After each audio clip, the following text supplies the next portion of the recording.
Hey folks, Real Honesty with John Ritlin. I'm John Ritlin, and it's another rapid fire episode. I take a few subjects, discuss them briefly. I go between 7 and 15 minutes. I did one recently on the Hardys, Drew Galloway leaving TNA, and whether Anthem knew what they were doing, which, by the way, I'm allowed to have my opinion. I'm not knocking Anthem, I just don't get some of these decisions. So hopefully things work out best for them and for the talent that's still left in TNA, because 3 more talents have left. Mike Bennett and Maria, and this is just after it was reported last week or 2 weeks ago that they signed new deals with the company. They have left TNA apparently. I know that I guess they had a bit of heat with, when Billy Corgan wasn't able to get the company, Mike Bennett seemed depressed about it in tweets that I saw. But now Dixie's out of power, Anthem's in charge, and has brought back Jarrett, Scott D'Amore, Dutch Mantell. I've talked about that before, I guess. Apparently Bruce Pritchard is being brought back, and he's going to be in an off-air, an off-air backstage role, and also possibly on-air. He might be doing commentary. I don't know. I don't know what he'll be doing. I'm not the biggest fan of Bruce Pritchard. I don't hate the guy at all. I respect what he's done in wrestling. He has helped WWE, WCW, I think he was in WCW, but I know he helped WWE, and he's helped TNA in the past. And he's done pretty well. So hopefully his role will be something where the company can benefit from, and he can impart his wisdom on the younger talent that they're going to have, and can help the product be better. But Mike Bennett and Maria being gone from TNA, it's disappointing. It's not shocking. They could always go back to Ring of Honor. They could go New Japan, possibly. WWE should call them. I don't know if there's still heat with Maria and WWE, in particular when rumors are the Bellas stopped Maria from possibly coming back to WWE a couple years back. Mike Bennett would have the perfect look for WWE. He's a very good wrestler. He's a very good talker. Maria would be a good heat seeker for him. She's developed into a really good heel, especially in her post-WWE career, which has seen her stock skyrocket as far as being a performer. Her in-ring work is still, she's not really much of a wrestler. She's not horrible, but she's a pretty good talker and really good heat seeker. So I think WWE should make a play for him and make a pretty good deal, because they could have a really hot heel act for at least a couple years. And could benefit in NXT. You could have Rude drop the title to Cassius Ohno, or Cassius Ohno you didn't, or Chris Hero. I'm just going to call him Chris Hero. And then you could have Chris Hero and Mike Bennett feud for the title in NXT sometime after, say, TakeOver Brooklyn in August. I think that would be nice. So you could, if Mike Bennett and Maria get signed by WWE, you could have them show up just after TakeOver Orlando, and then build them up into something where you could have that happen. I think that'd be pretty nice. But otherwise, they could go back to Ring of Honor, but it's kind of a been there, done that thing.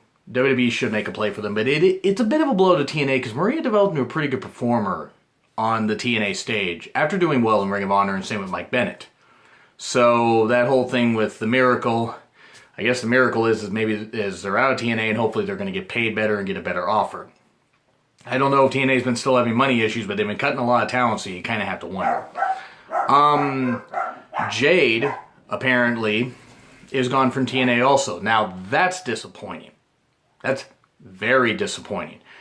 I've only seen some of Jade's work, admittedly, and I want to make this clear, by the way, as far as TNA, I watched the brand from almost the beginning, as far as on their weekly pay-per-views and stuff like that, to 2015, and I've been a casual watcher since. I've been keeping up as best I can, but quite frankly, Josh Matthews' commentary has made me just want to just stick knives into my ears. He's just god-awful and can't talk one bit. But Jay being gone from TNA, it's disappointing, because she's a very good young talent. She's developed her character very well. Her and Gail came in a pretty good match. She did well when she was brought into the Dollhouse, even though that gimmick was shit. Despite the talent involved. There was some good talent involved. Just the whole Dollhouse thing was ridiculous. But Jade can field offers from I mean, I don't know if she'll go back to Shimmer. That promotion's still going on, I hope. I don't know if they're as hot as they used to be. She'd go to Ring of Honor, but I don't know what she'd be really doing. Japan could come calling for her. But I think WWE, if they're still going to do their women's tournament, should hire Jade. I think Jade would do very well. You could have her feud with Asuka if you wanted to bring her in soon. I mean, why not? I mean, Asuka will probably get called up right after Mania, but that could be a fun feud about a year down the road. If you wanted to bring Jade into NXT for a bit and then call her up and then have her feud with Asuka on the main roster, I would like to see that. Or have them form a tag team. I mean, Asuka works better alone, but Jade is a very, very good talent. It's a big loss for TNA. Now, apparently Anthem wants to go with cheaper, younger talents where they can possibly control, they can control as far as their outside bookings, which makes sense. TNA does a glut of tapings, and then the talents are free to like go to other areas and get more money, you know, get some outside bookings, which is fine.